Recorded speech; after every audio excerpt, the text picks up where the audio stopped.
The story starts with this mysterious necklace, known as the Tear of the Queen, surrounded by rumors of its magical properties.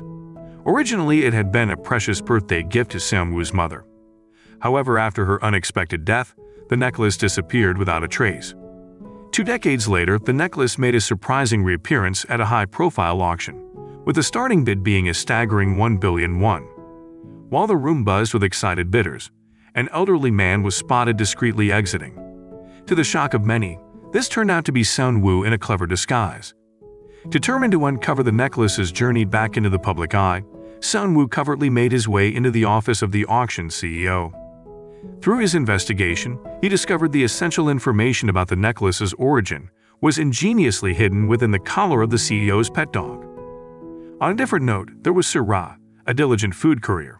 One day, she stumbled upon information regarding Kang Tool-gil, a notorious criminal with a reward for his capture. Sensing an opportunity, Sura became determined to track him down and claim the reward for herself. In a twist of fate, Seung-woo found himself in a tight spot, being pursued relentlessly. His close friend, Jin-mo, tried assisting him by directing him towards an escape vehicle, a motorcycle. However, due to a series of miscommunications, Seung-woo mistakenly commandeered Sura's motorcycle instead of the one Jin-mo had intended for him. Realizing the blunder, Seung-woo later instructed Jin-mo to return the mistakenly taken motorcycle to its rightful owner, Sura. To make amends for the mix-up, they also decided to gift Sura with a sum of money. Needless to say, Sura was quite pleased to find her motorcycle returned, and was even more delighted with the unexpected monetary compensation. Back at his residence, Seung-woo delved deeper into the information retrieved from the dog collar. His search led him to an underground website notorious for the trade of stolen goods. Business as usual continued for Seung-woo, who, as the CEO of Eunkaeng Group, later attended a crucial company meeting. There he expressed his dissatisfaction with the presentation made by his sister Tae-jun, emphasizing the need for the company to prioritize long-term vision over trivial matters. So Seung-woo gets this alert from Jin-mo about a suspicious visitor on their website, and it turns out it might be Tool-gil, and he is at Seung-woo's hotel. Seung-woo doesn't waste time and heads straight there in disguise to check things out. Now, at the same time, Sura is doing a side dig at Seung-woo's casino. Her job is to spot cheaters, and with her superhuman eyesight, she's really good at it. Her boss is so impressed that he even offers her a permanent position. But Sura declines. She has this extraordinary vision, but using it too much drains her energy big time. While she's working in walks Seung-woo, and when Sura spots him meeting Tool-gil, she jumps to conclusions. She thinks Seung-woo is in cahoots with the bad guy. A huge misunderstanding unfolds, and Sura is convinced Seung-woo and his friend are up to no good. The fact that Seung-woo is undercover doesn't help this case. Seung-woo, not ready to blow his cover, signals Jin-mo to activate their backup plan. Jin-mo starts acting all wild and crazy, drawing Sura's attention and giving them a chance to escape. Just as this is happening, Ki gets wind that Tool-gil is at the casino. It's total chaos. Seung-woo and Tool-gil end up being pursued by guards. Amidst this frenzy, Tool-gil spills the beans. He reveals he swiped the necklace from the personal collection of O.R. Rao, a high-profile model. Following the revelation of the necklace's whereabouts, Seung-woo narrowly managed to escape capture. He executed a daring escape maneuver by leaping off the roof of a building. Down below, Jin-mo, always one step ahead, had a truck waiting and swiftly whisked Seung-woo away from the chaotic scene. It became evident shortly after that Ki, the determined pursuer, was in fact Sura's older brother. Concerned for his sister's well-being after such an adrenaline-fueled chase, Ki cautioned her about the dangers of being so deeply involved and the physical toll it could take on her. While all this unfolded, Seung-woo, in a quiet moment of reflection, clutched his mother's necklace. The memories of his past resurfaced, memories of a day filled with sorrow. He remembered the grim scene where his mother was discovered in a forest, believed to have been murdered for the necklace she possessed. Elsewhere, to lighten her mood, Sura decided to visit her friend Sona, his newly opened cake shop. To commemorate the shop's opening and spread the word, the duo planned to distribute free cakes to the neighbors. Their distribution route unexpectedly led them to Seung-woo's apartment complex. Sensing the potential risk of being recognized, Seung-woo and Jin-mo opted for discretion, staying out of sight and suggesting the cakes be left at their door. However, a small mishap occurred on their way back to the cake shop. They came across a package dropped by Jin-mo. In an act of goodwill, they decided to return it. This act of kindness soon turned into a disagreement when Nahi confronted Jinmo for inadvertently damaging one of her cakes. The situation further escalated when Nahi removed her helmet, revealing her face to Sera. This spurred Sera's suspicions, prompting her to tail them discreetly. Sera's stealthy pursuit led her to a rather unexpected location, the House of Al-Ra. Xianwu, upon entering, was searching for any evidence linked to the theft of his mother's necklace. Both were taken aback when they stumbled upon remnants of blood. Panicking at the grim discovery, Sera immediately contacted her brother, Guan Kai. Acting on this new information, he promptly arrived at the scene, resulting in Xianwu's apprehension and subsequent transfer to the police station. Xianwu found himself in the intense glare of the interrogation room, the police pressing him about his presence at the crime scene.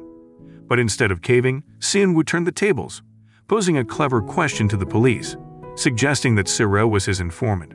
Upon hearing this, and perhaps with a combination of Xianwu's high-profile identity, the police decided to release him.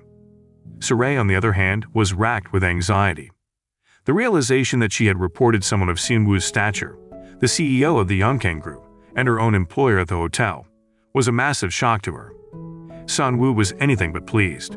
To him, Sera's actions had jeopardized a meticulously crafted plan. In response, he directed Jinmo to relocate the bakery, thinking it would create a safer environment to conduct their operations. But Sera wasn't about to let things slide that easily. Confronting Xianwu, she demanded that her friend's bakery remain open. After a tense standoff, Xianwu agreed, but on one condition: that Sera reveals the identity of the individual she had seen leaving Aura's house the night of his arrest. Reluctantly, Sera led them to the location where she had spotted the mysterious figure. Xianwu was skeptical. To him, the distance between the crime scene and Sera's vantage point seemed too great for anyone to clearly identify a person.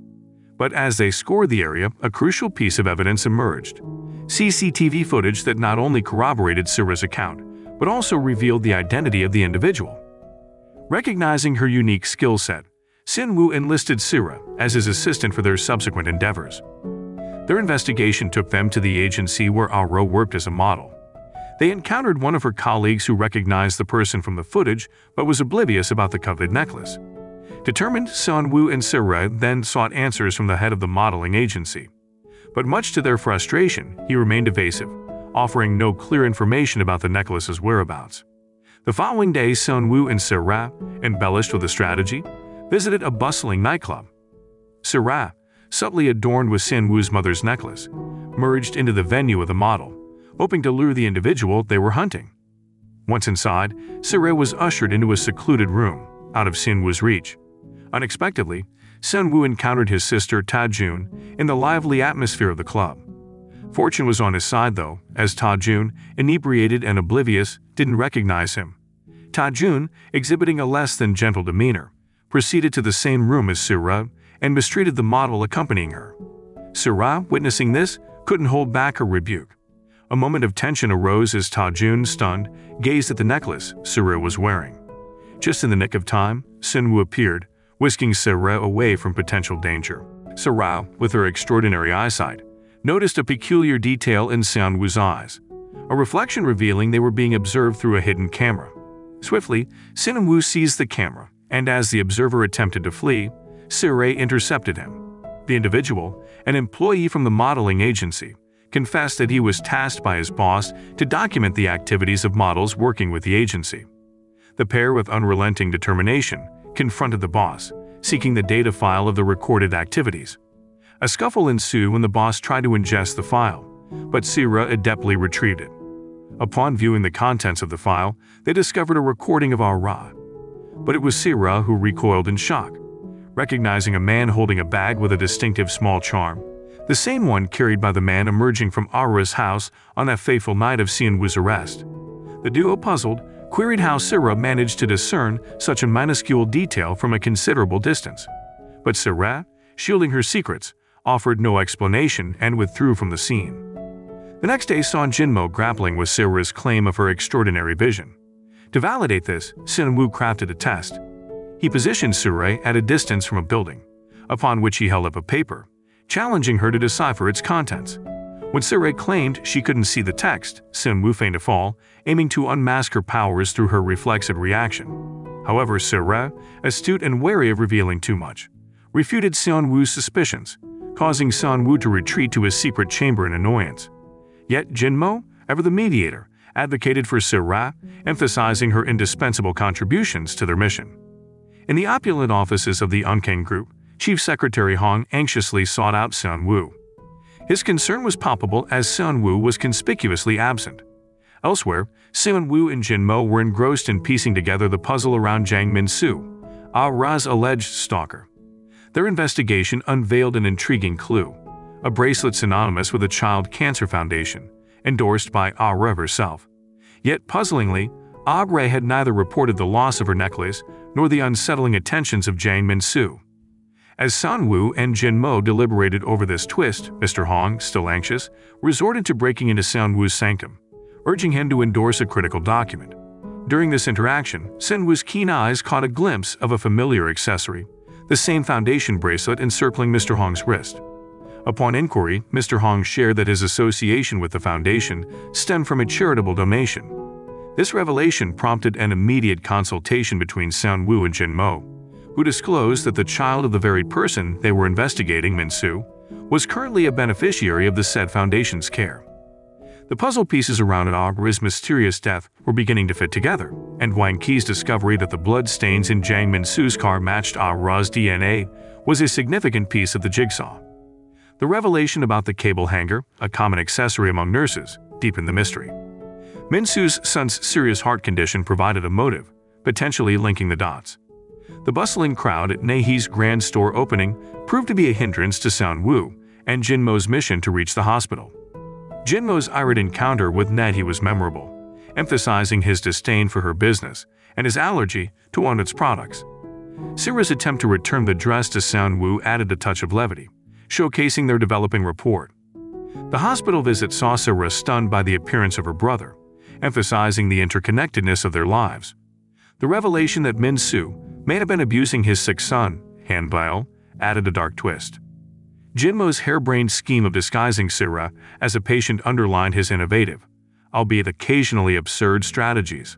However, the whimsical moment soon turned dramatic when a misunderstanding, spurred by an overheard phone call, sent Nahee into a panic, fearing for Sira's health.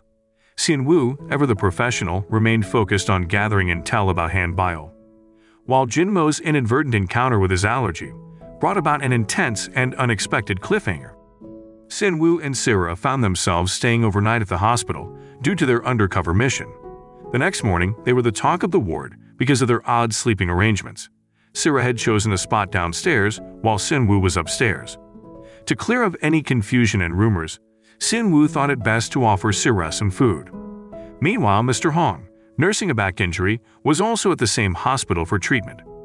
His presence posed a risk to Seon-woo's undercover mission, but a quick decision to pretend he was Sira's husband kept his identity hidden. During their time at the hospital, Seon-woo and Sira discovered that a boy named Han Bio had been under the care of Nurse Jim, who had been behaving suspiciously. Feeling the need to dig deeper, they decided to tail her. Their decision led them into a trap set by Nurse Jim. She used an anesthetic on them, causing them to lose consciousness. When they woke up, they were bound and helpless.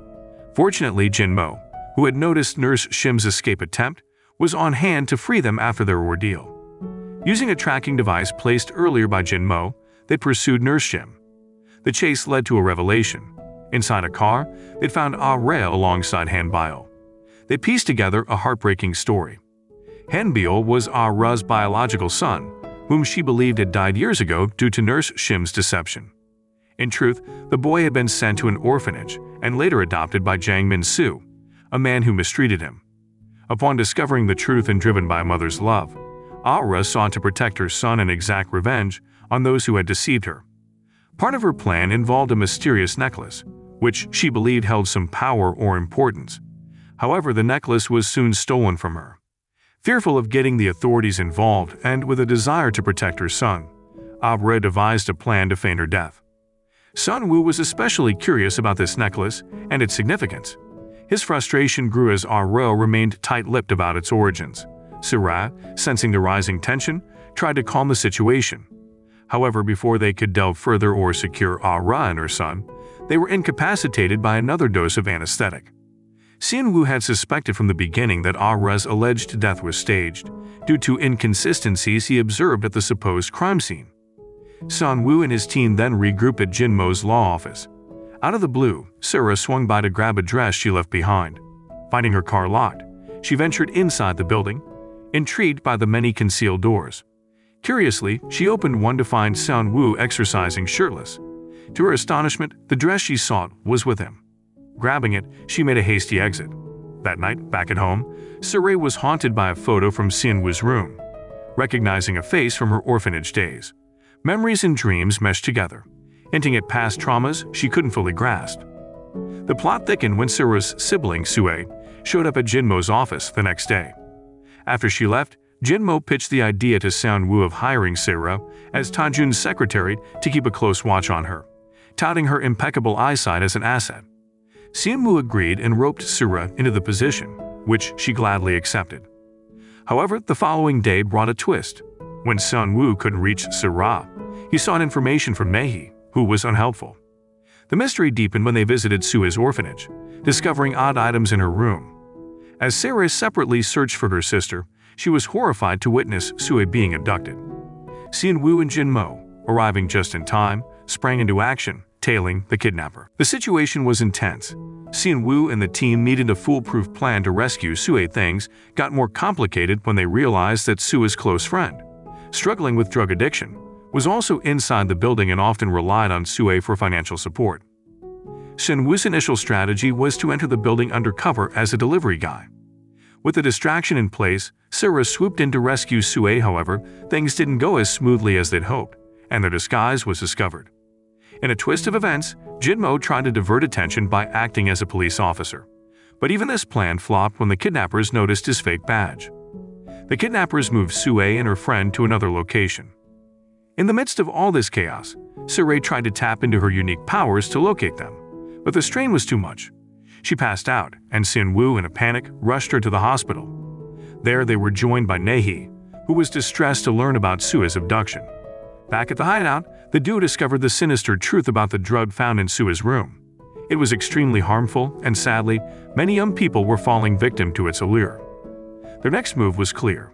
The team decided to hit a nightclub known for its illicit drug trade. Splitting up, Jinmo and Nae posed as drug dealers, while Sian-woo and Sura, dressed as teens, tried to buy the substance. But as with any undercover mission, the risk of getting caught was high. Their cover was nearly blown when the same group that kidnapped Sue recognized Jinmo and confronted them. The situation escalated rapidly. Sura was captured, and the club's atmosphere turned deadly. But in a cinematic twist, Sian-woo and his team had an ace up their sleeve. With the entire club turning on the kidnappers, using non-lethal rounds, it became evident that Sian-woo's team had meticulously planned for every possibility. With the kidnappers subdued, the team shifted their focus to their primary mission, saving Sue. After successfully completing their dangerous mission, Sian-woo, Jinmo, Sura, and Nae decided to kick back and celebrate. Their night was filled with laughter, reminiscing, and a bit too much alcohol. In a tender moment, Sura showed her appreciation to Sian-woo for his unwavering support by tending to a wound on his hand. The gesture was touching, and Sian-woo, in return, expressed his concern for Sura, asking her to be cautious about exerting herself too much. The next morning was a mix of hangover and surprise for Jinmo. He found himself in a compromising position with Nae. The aftermath of their drunken night was clear, and the tension between them was palpable. Their relationship had taken an unexpected turn, and they were both unsure of how to navigate the situation. That evening, the team regrouped in their secret meeting room. Their focus shifted to Tajun and the mystery of the necklace. To get to the bottom of this, they devised a new plan. Sura would get close to Tajun by taking up the role of his secretary. On her first day, Sura installed a hidden camera in Tajun's office to monitor his activities. But her heart raced when Tajun walked in unexpectedly. Thinking on her feet, she brushed it off as routine cleaning. Later, Tajun conducted a meeting. Distracted and overwhelmed, he began to nod off. Trying to be helpful, Sura marked key points in his notes. But her attempt backfired when Taejun realized the highlighted parts didn't align with the meeting's discussion. To make matters worse, Sian-woo, seizing the opportunity, called out Taejun for his inefficiency, further humiliating him in front of the staff. Frustrated and embarrassed, Tae-jun ordered his superior's secretary, Jae-ha, to fire Sura. But given the high turnover in Tae-jun's secretarial position, Jae-ha declined. Instead, he took Sura aside and filled her in on Tae-jun's peculiarities and dislikes, hoping to prevent future mishaps.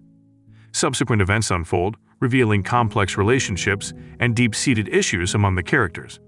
Seung-woo witnesses a heated exchange between Tae-jun and Mr. Jae-ha, bringing to light that Mr. Jae has been shouldering the majority of Tae-jun's responsibilities.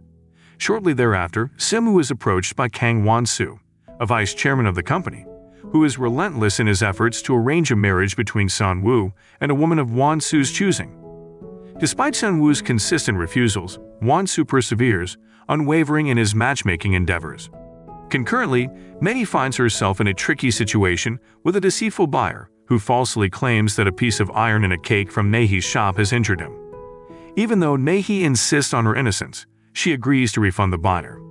The situation escalates when the man demands a considerably larger compensation, but Jinmo steps in just in time, skillfully defending Naehee and coercing the deceitful buyer to back down.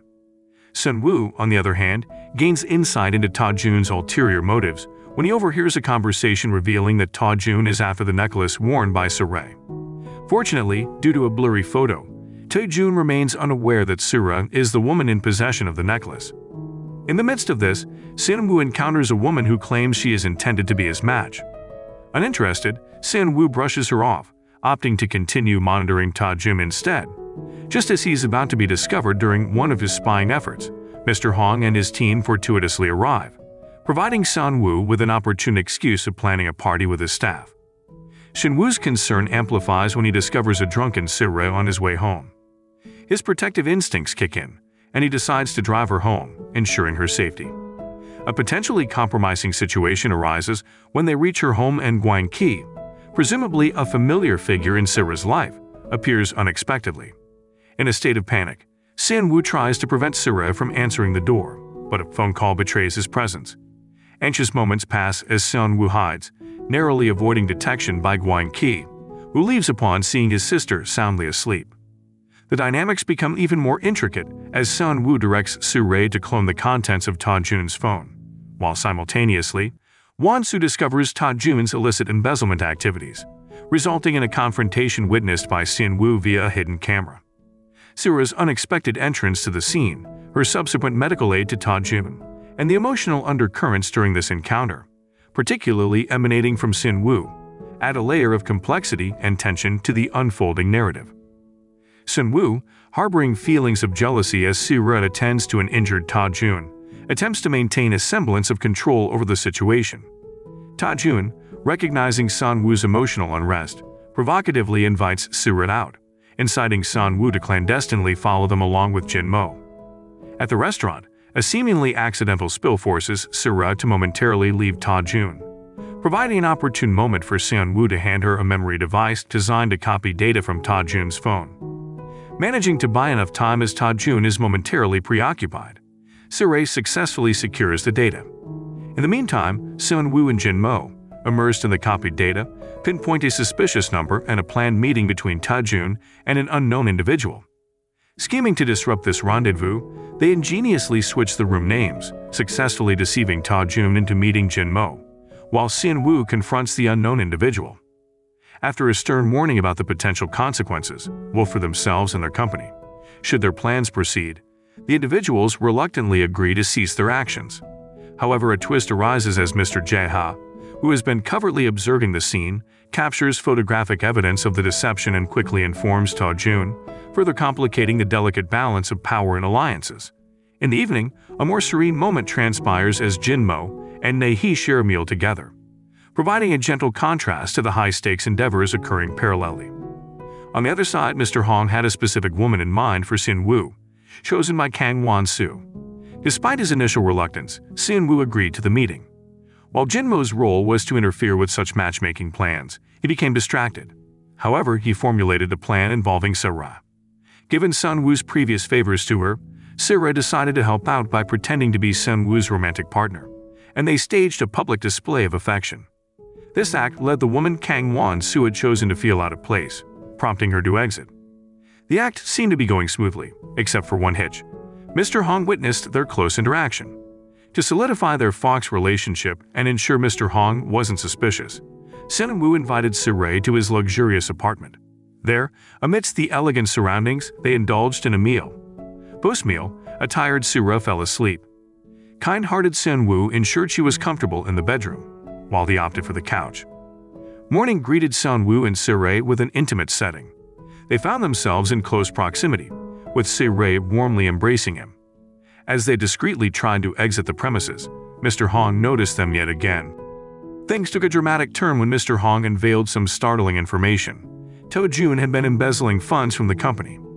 Moreover, this revelation was now public knowledge, as the company had broadcasted it. Reacting promptly, Sin Woo directed Jin Mo to locate Chief Hong Soo, known for his involvement in company news.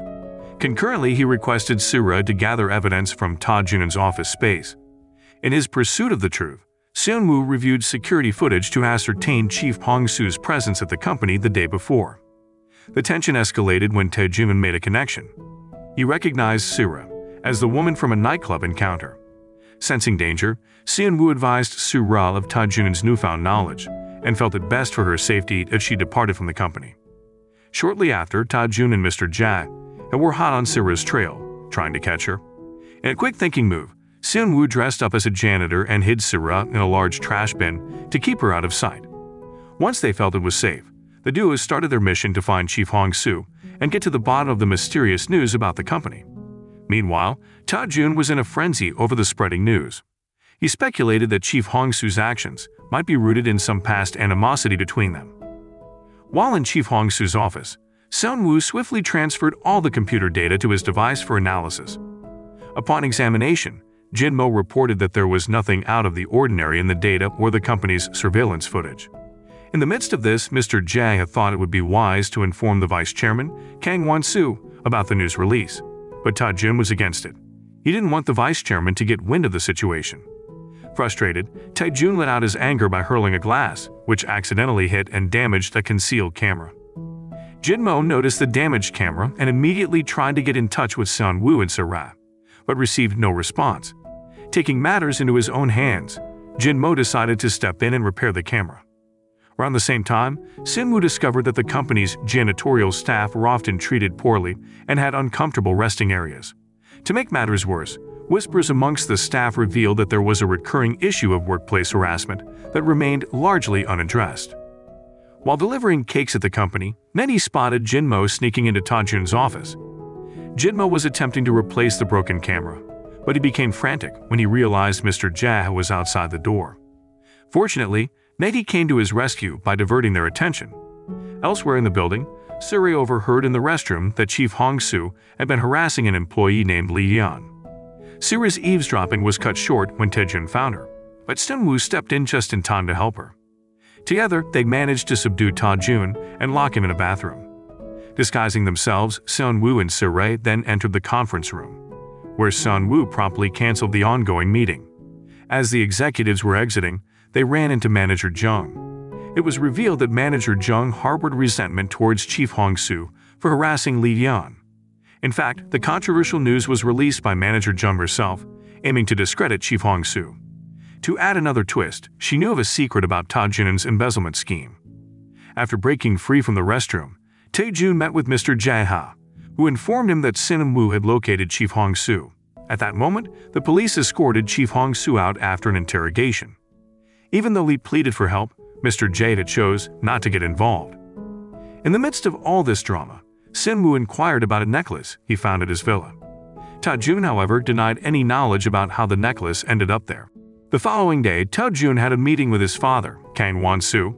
He questioned him about a necklace, the same one Sin Woo had been inquiring about, as it was discovered at the villa. Elsewhere, Sin Woo was driving Sura back to her place. Suddenly, he noticed they were being followed. A group seemed intent on cornering them. Before things escalated, Sin Woo urged Sura to get to safety, and a skirmish ensued. Amidst the chaos, Sin Woo was injured, sustaining a stab wound. Witnessing the scene, Sura tried to help Sin Woo, but during the commotion, he was abducted. Sura, fueled by adrenaline, gave chase. Back at another location, Nehi wanted Jinmo's opinion on some freshly baked bread she had made. But their light moment was interrupted when Saray called Jinmo, informing him about Seonwoo's kidnapping. Without hesitation, Jinmo and Nehi raced to assist Saray. As they sped to the location, Nehi floored the accelerator, impressing Jinmo with her unexpected driving prowess. During this tense situation, Seonwoo somehow managed to send a coded message to Jinmo, indicating his state using a simple tapping gesture. It was a race against time, and everyone was on edge. Soon, Saray made it to the hideout where Seonwoo was held by kidnappers, struggling with the next steps since her phone died, cutting her link to Jinmo. It transpired that these criminals were under Ta Jun's orders, intending to give Seonwoo a harsh lesson. However, Ta Jun and his father became anxious, realizing that if things escalated and the goons were caught, they would all be in hot water. The situation intensified as the criminals subjected Seonwoo to a precarious position, submerging him in a water container. Just as Jinmo arrived, an unexpected negotiation between the kidnappers and their captive unfolded. Seonwoo promised more money for his release. A glimmer of hope emerged but was abruptly interrupted as Jinmo, Nehi, and Saray crashed onto the scene with a truck. Amidst the chaos, Seonwoo was extracted from the perilous situation by Jinmo, while Saray ensured his safe departure. A chase into the depths of the forest ensued, with an injured Seonwoo defying pain to combat the pursuers. His escape was momentarily halted by a slip on the unstable terrain, causing him to tumble down a ravine. Simultaneously, the arrival of the police spooked the criminals into fleeing. Saray, aware of Seonwoo's treacherous fall, along with the police, began a desperate search for him. The dark, landslide-prone area forced them to delay further search efforts until daylight. The subsequent morning, Saray resumed her search, but the criminals had returned as well. Unexpectedly, Seonwoo, remarkably still persevering, pulled Saray to safety. Despite the emotional turmoil and Saray's relief at finding Seonwoo alive, they navigated their way out of the forest. Ultimately, they found solace in a house that once belonged to Seonwoo's family, finally saved from immediate danger. On a different front, Mr. Hong was distressed by the television reports about Seonwoo's disappearance. Unexpectedly, while wandering into Seonwoo's secret room, he stumbled upon Jinmo and Nehi sharing an intimate moment. The timing was inopportune, leaving Mr. Hong flabbergasted at their carefree romance while Seonwoo remained missing. Seonwoo and Saray, on the other hand, began settling into their temporary refuge. While tending to Seonwoo's injuries, Saray discovered an old photograph revealing a surprising connection between her, Seonwoo's mother, and her past at the orphanage. This discovery evoked memories of Seonwoo's mother, whom Saray affectionately remembered as the angel aunt for her kindness and generosity. That night, Saray's sleep was disrupted by a recurring nightmare. Seonwoo comforted her, offering solace from the terrors of her dream. Their growing bond became evident when Saray requested Seonwoo's presence to feel safe while she slept. The subsequent day was marked by a serene bike ride and heart-to-heart conversations, which were abruptly interrupted by the news of an emergency board meeting. The board, assuming Seonwoo's prolonged absence, intended to nominate the vice chairman to take over Seonwoo's role in the company. However, Seonwoo's unexpected appearance at the meeting stunned everyone. The tension in the room was palpable as Seonwoo indirectly hinted at the peril he faced while uncovering certain truths, casting a shadow of suspicion on Won-soo and Ta Jun. With Seonwoo's return, the board deemed it best to adjourn, postponing any decisions regarding leadership changes.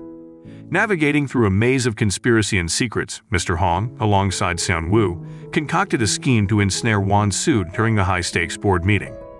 Mr. Hong feigned allegiance to Won-soo, subtly embroiling him into a trap by supporting his ascension to Seonwoo's presumed vacant position. Won-soo, embodying audacity, masks his concern for Seonwoo, while covertly justifying the abrupt board meeting as a measure to placate anxious shareholders. The undercurrent of deception intensifies when Ta Jun demands transparency from his father, Won-soo, about the mystery shrouding Seonwoo's mother's necklace, convinced that it's the nucleus of Seonwoo's pursuit.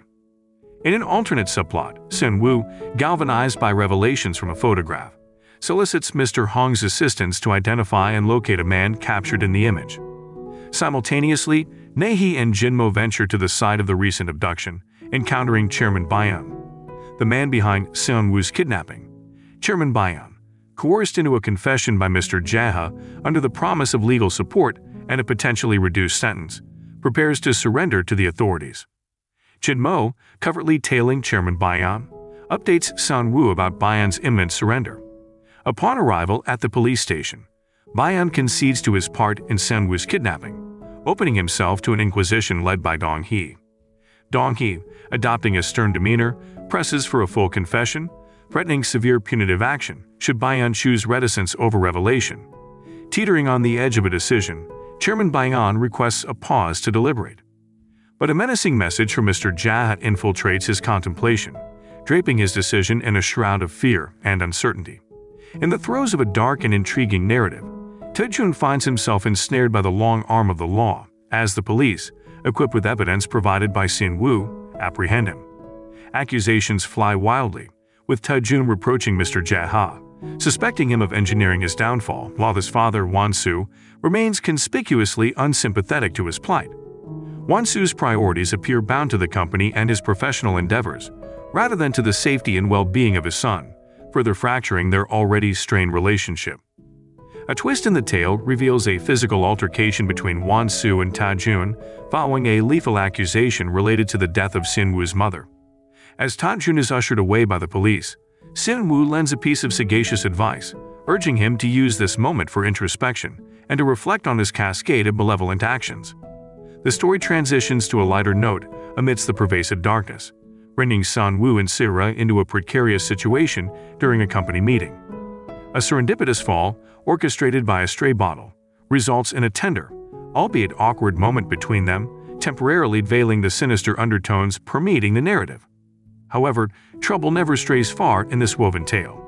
Following the meeting, Sira finds herself beleaguered by a fever and a sprained leg, for which Sin-woo shows a considerate caring side, attempting to ensure her well-being, despite Sira's initial refusal to visit the hospital.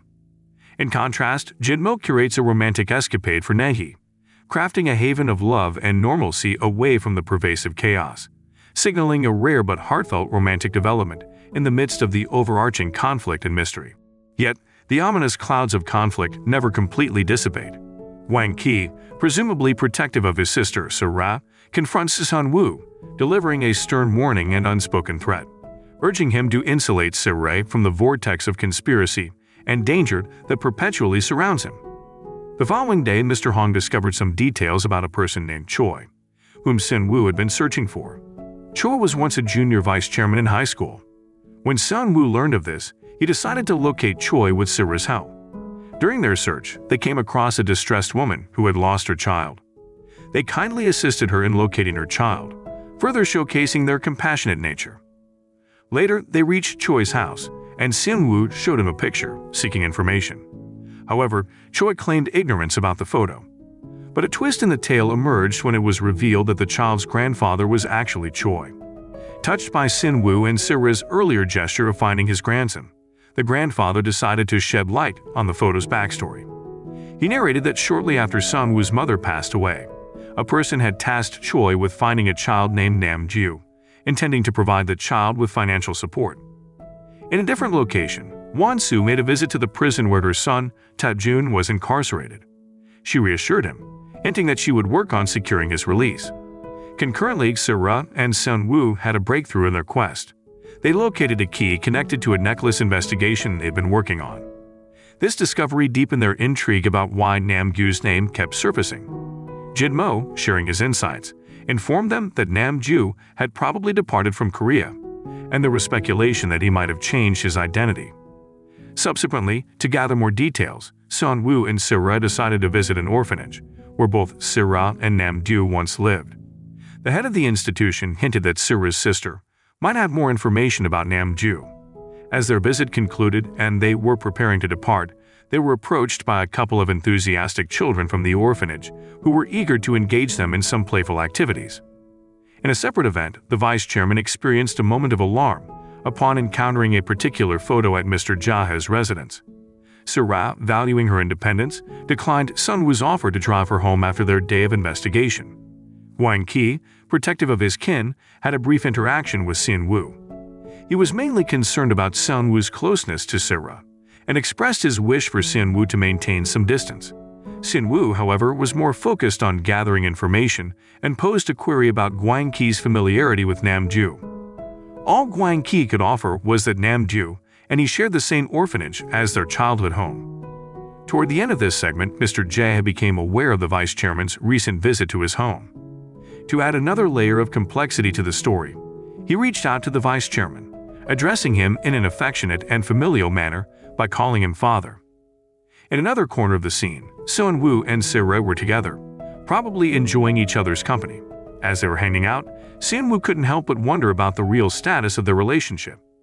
He hoped that they shared more than just a professional bond. Se-ra, on the other hand, saw things differently.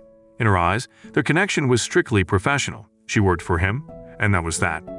This revelation was a bit of a downer for Seon-woo. After their time together, Se-ra felt it was time to catch up with her brother. When she got to her brother's place, she decided to try and dig up some information about a person named Nam-ju. But her brother, Hwang-ki, wasn't really up for that chat. He immediately changed the topic and warned Se-ra against diving deep into the mysteries surrounding Seon-woo's mom's unfortunate demise. Just then, as if on cue, Seon-woo made an appearance. Without much delay, he took Se-ra with him, and they both set off for school. At the school, they encountered the principal who dropped a bombshell of information. Nam-ju had changed his name. He was now known as Kim Jae-ha. But the surprises didn't end there. They learned that the very person working as Jaeha's assistant was Nam-ju. Seon-woo was getting a strange feeling about everything. There was something off. He remembered that after his mom's tragic passing, the vice chairman had been oddly supportive. And there was another piece to this puzzle. In the past, Jaeha's assistant, when he was at the orphanage, had been a great support for Seon-woo. All of this made Seon-woo feel that something was amiss, and that Jae, his assistant, might be keeping some secrets. At the same time, Mr. Jae-ha, possibly feeling the heat, decided to have a chat with the vice chairman. He informed him that Seon-woo was starting to connect the dots about his real identity. The vice chairman seemed trapped and didn't really know how to react. But one thing he did pick up on was the growing closeness between Se-ra and Seon-woo. Spotting an opportunity, he hatched a plan. He directed Jae, his assistant, to extend an invitation to Se-ra for a grand party being thrown by the Youngkang group. At a grand party the following day, Se-ra found herself in attendance. As the night unfolded, the vice chairman decided to put her in the spotlight, asking her to greet the guests. His motive seemed clear. He wanted to publicly humiliate her, but Seon-woo, always alert, quickly sensed the vice chairman's intent. Swiftly, he swooped in and removed Se-ra from the uncomfortable situation. In a private room away from the main event, Jaeha's secretary had a hushed discussion with Won-soo. The secretary expressed his disapproval of the vice chairman's antics, pointing out that such actions only complicated matters. The air grew heavy when it was revealed that the vice chairman was behind the tragic demise of Seon-woo's mother. As the conversation turned intense, the vice chairman let out a surprising confession. He didn't see Mr. Jae-ha, an orphan he had adopted, as a true son. This statement deeply hurt Mr. Jae-ha, causing him to storm out in a fit of rage. The following morning, Mr. Jae-ha caught up with Seon-woo and shared the shocking truth about the vice chairman's involvement in his mother's death. Seon-woo was livid, his emotions a whirlwind of anger and pain. Se-ra, sensing the tempest within Seon-woo, tried to soothe him, but his rage was beyond control. In his turbulent state, Seon-woo sought out Won-soo, only to discover him in a life-threatening condition. Despite the turmoil between them, Seon-woo's immediate concern was to get medical help for Won-soo. His desire for revenge on the vice chairman remained, but he wanted it to be on his terms. The events of the day took a toll on Seon-woo, and Se-ra guided him back to their secret room. In the sanctuary of the room, Se-ra worked her magic to calm the tempest that was Seon-woo. The atmosphere between them shifted to something more intimate. However, their private moment was interrupted by the sudden appearance of Jin-mo and Nae-hee. Se-ra, taken aback by their sudden appearance, seemed a bit disoriented. Seon-woo, on the other hand, appeared unruffled. With a hint of mischief, he hinted that he and Se-ra had spent the previous night together. On the other hand, Tae-jun was in a state of shock. He just discovered that his father had been involved in a dangerous experiment. Consumed by concern and a myriad of emotions, he requested permission to visit his father in the hospital. Once there, his gaze landed on Jae-ha and Seon-woo's secretary. He was quick to blame them, thinking they were the culprits behind his father's dire condition. The next morning, Seon-woo decided to dive deeper into the mystery. He approached Hwang-ki, asking him to analyze the drugs the vice chairman had ingested. His suspicion then turned to Jaeha's secretary, thinking he might have had a hand in the vice chairman's near-death experience. Sin-woo informed him that the authorities would be probing into the matter to uncover the truth. As the conversation was heating up, Tae-jun stormed in. Filled with anger and a thirst for answers, he lashed out at Sun-woo, blaming him for his father's state. He was in the dark about the true events and saw Sun-woo as the cause of all the pain. Yet, in the face of Tae-jun's fury, Sun-woo remained composed. He acknowledged the pain and humanity in Tae-jun's reactions, trying to convey understanding. Sun-woo then set his plan into motion. He asked Mr. Hong to discreetly obtain a hair sample from Jaeha's secretary. The aim was to determine if there was any biological connection between the secretary and the vice chairman. Without hesitation, Mr. Hong took on the task and successfully secured a few strands of hair from the secretary's room. In the quiet of the evening, Sun-woo received a concerning update from Gwang Ki. He had been tailing Jaeha's secretary but lost him near the Star campsite. Connecting the dots, Sun-woo realized the imminent danger they were in, especially since he, along with Se-ra, Nae-hee and Jin-mo, were at that exact location. Without wasting a moment, he called on Gwang Ki to ensure Se-ra's safety as she was positioned at a potentially vulnerable spot. Out of the blue, they found themselves ambushed. As chaos unfolded, Se-ra's gaze was drawn to a man with piercing blue eyes, the same man from her recurring nightmares. The haunting realization dawned upon her. It wasn't the vice chairman but Jaeha's secretary who had been responsible for the death of Sun-woo's mother. Overwhelmed by the memories of that fateful day, Se-ra succumbed to her emotions and blacked out. Their attackers, however, were interrupted by the timely arrival of the police, forcing them to flee the scene. As Se-ra regained consciousness, she relayed her chilling revelation to Sun-woo. The gravity of the situation intensified as they learned that Jaeha's secretary was not at his residence but at their company. Adding to the urgency, Sun-woo recalled a clandestine chamber within the company premises. A wave of dread washed over him as he remembered that Se-ra was inside that very room. Mr. Hong rushed to inform Sun-woo about an intruder in the secret chamber. Inside, Se-ra confronted Jaeha's secretary, accusing him of the heinous crime against Sun-woo's mother. Desperate to keep his dark secret, Jaeha's secretary reacted violently, attacking Se-ra. By the time Sun-woo and the rest reached the location, their fears were confirmed by CCTV footage. Se-ra had been abducted. Simultaneously, Jaeha's secretary's call to Sun-woo presented a chilling ultimatum. By luring Sun-woo to the family villa, Jaeha's secretary aimed to confront him at a personal ground zero. Upon arrival, Sun-woo was met with a haunting confession. Jaeha's secretary's disdain for happiness had led him to commit the unthinkable against Sun-woo's mother, a woman who had only ever shown kindness to him. The situation intensified when allies trying to assist Sun-woo were caught in a calculated trap set by the cunning adversary. With Sun-woo's entry into the villa, Jaeha's secretary made a chilling move, placing an explosive device around Se-ra's neck. As tensions peaked, Sun-woo, fueled by a mix of fear and rage, lunged at Jaeha's secretary. But the balance of power quickly shifted when Jaeha's secretary brandished the remote control for the explosive. Sun-woo, caught between the urge to exact revenge and the fear of losing Se-ra, was momentarily paralyzed. As the confrontation unfolded, Jaeha's secretary revealed a warped perspective, viewing the warmth and kindness of Sun-woo's mother as mere pity. Enraged by this distortion, Sun-woo lunged again. Yet, amidst the chaos, Se-ra ingeniously freed herself, joining Sun-woo in trying to subdue their captor. While Jaeha's secretary managed a hasty retreat, Sun-woo's foresight ensured it would be short-lived. Unknown to the escapee, a tracking device had been discreetly placed on his attire during the skirmish. With the tracker active and policemen by his side, Sun-woo was now on a relentless pursuit to bring Jaeha's secretary to justice.